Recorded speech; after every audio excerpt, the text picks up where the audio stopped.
Olá, meus amigos. No estudo de hoje do livro Pão Nosso, nós vamos refletir no capítulo 175, intitulado por Emmanuel, Tratamento de Obsessões.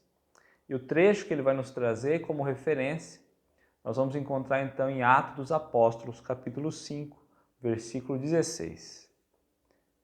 E até das cidades circunvizinhas concorria muita gente a Jerusalém, conduzindo enfermos e atormentados de espíritos imundos, os quais todos eram curados.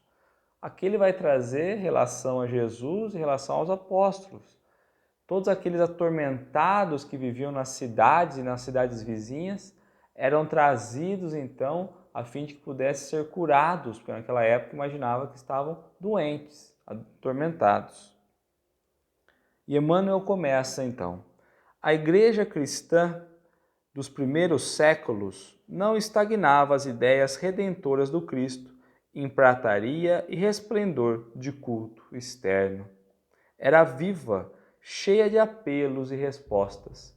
Então aqui ele vai trazer as primeiras igrejas cristãs. Logo depois da partida do Cristo, estabelecidas as primeiras igrejas, ainda próximo à partida do Cristo. Então ele vem trazer que os discípulos, os apóstolos, aqueles que faziam parte da igreja, eles não pararam, eles não estacionaram diante das dificuldades, diante do próximo.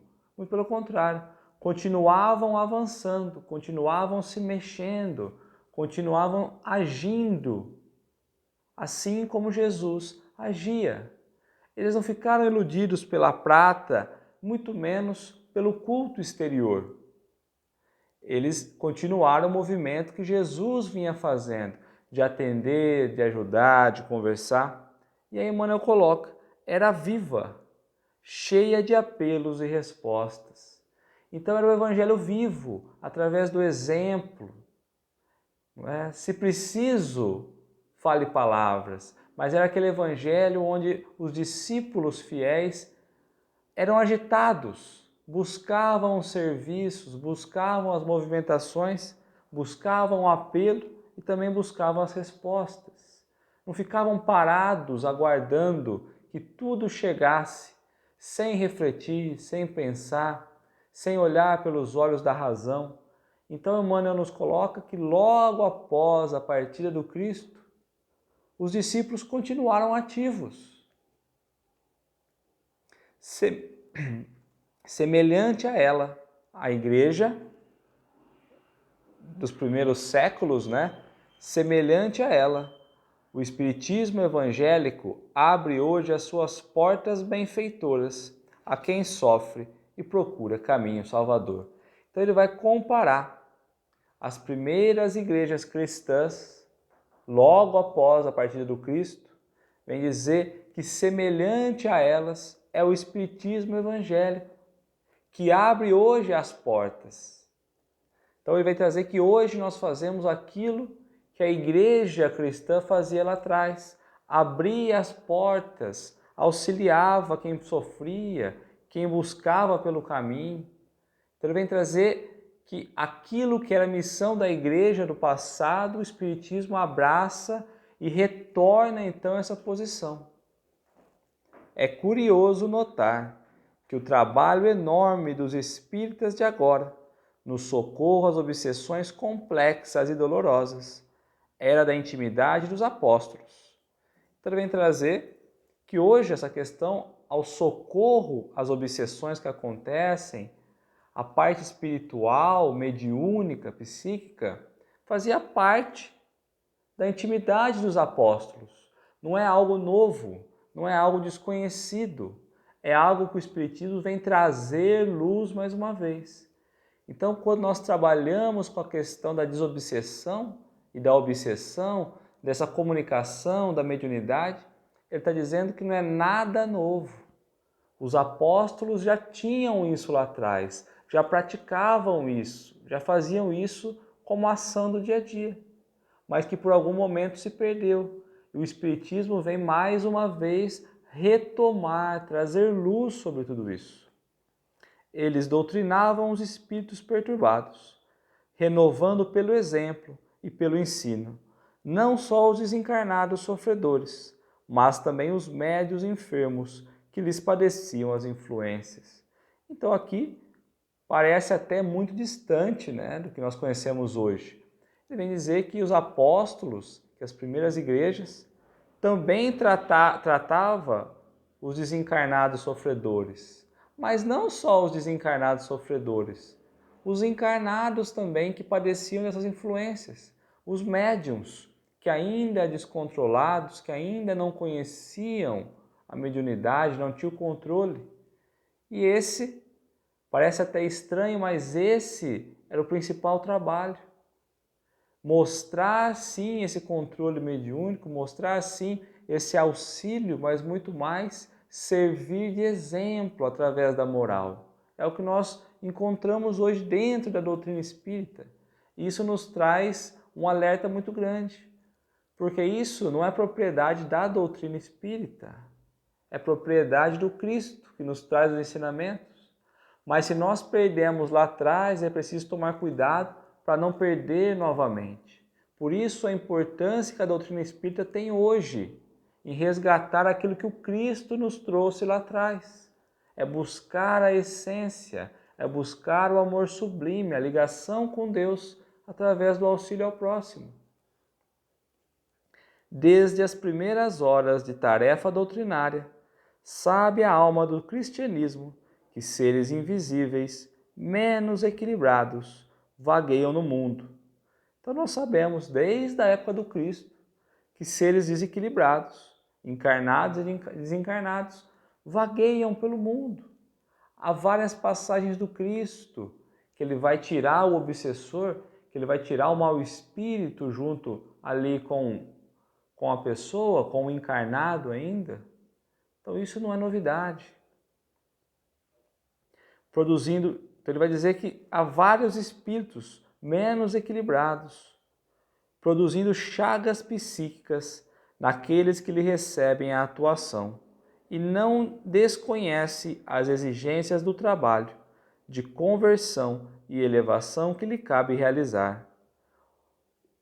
Os dogmas religiosos, porém, impediram-lhe o serviço eficiente há muitos séculos. Então ele vai trazer que todos nós conhecemos a exigência, a necessidade do trabalho, a necessidade de nos abrirmos, de nos estendermos ao outro, mas não apenas no intercâmbio terrestre, mas também no intercâmbio com o alto. E o que nos impede, ao longo desse tempo, o que fez nos perder nessa trajetória toda, é justamente os dogmas religiosos. Por isso nos cabe grande olhar, grande importância para a pureza doutrinária, a fim de que esses dogmas não venham a penetrar na doutrina e atrapalhar a essência do ensinamento, o trabalho bendito que todos nós sabemos que é necessário. Em plena atualidade, todavia, ressurgem os quadros primitivos da Boa Nova. Então ele vem trazer que os quadros primitivos, ou seja, lá atrás, vêm renascer mais uma vez através da doutrina espírita. Entidades espirituais, ignorantes e infortunadas, adquirem nova luz e roteiro novo nas casas de amor que o espiritismo cristão institui, vencendo preconceitos e percalços de vulto. E aí ele vai trazer que essas entidades espirituais inferiores, ignorantes, começam a criar possibilidades de trazer nova luz, trazer novo rumo, trazer um novo roteiro, como Emmanuel nos coloca, nas casas espíritas cristãs. Porque é justamente na casa espírita cristã que ele vai ter o contato, o auxílio, o conforto, o carinho, a atenção necessária, a fim de olhar e compreender que a vida é eterna, que precisamos mudar o nosso ponto de vista, que precisamos avançar diante dos percalços. O tratamento de obsessão, portanto, não é trabalho excêntrico em nosso círculo de fé renovadora. Constitui simplesmente a continuidade do esforço de salvação aos transviados de todos os matizes, começado na luminosa mão de Jesus. Então, quando nós olhamos hoje o auxílio que nós damos a esses espíritos transviados, a esses espíritos que estão perdidos nessa influência, e às vezes imaginamos que nós estamos aprendendo a lidar com eles, possamos voltar lá atrás, porque Jesus nos trouxe isso. O eixo de ensino do Cristo foi justamente isso, mostrar a vida após o túmulo, mas muito mais do que isso, a reconstrução da luz através da reencarnação.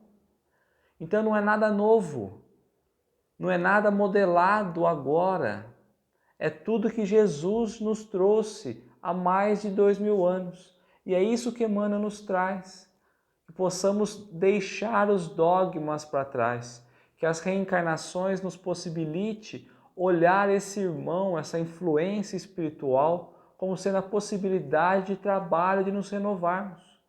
Embora nós estejamos ajudando, mas é preciso olhar que eles também estão nos ajudando.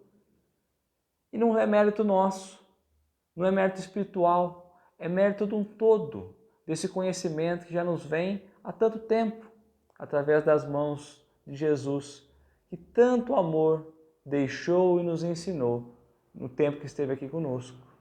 Então vamos olhar com mais carinho. Como diz o texto, o título, tratamento de obsessões, que possamos nos tratar dessas obsessões que nos impedem, desses dogmas que nos impedem de chegar ao auxílio ao outro, lembrando que somos todos espíritos. O que é carne, o que é espírito. Então que possamos auxiliar tanto os encarnados como os desencarnados. Muito obrigado.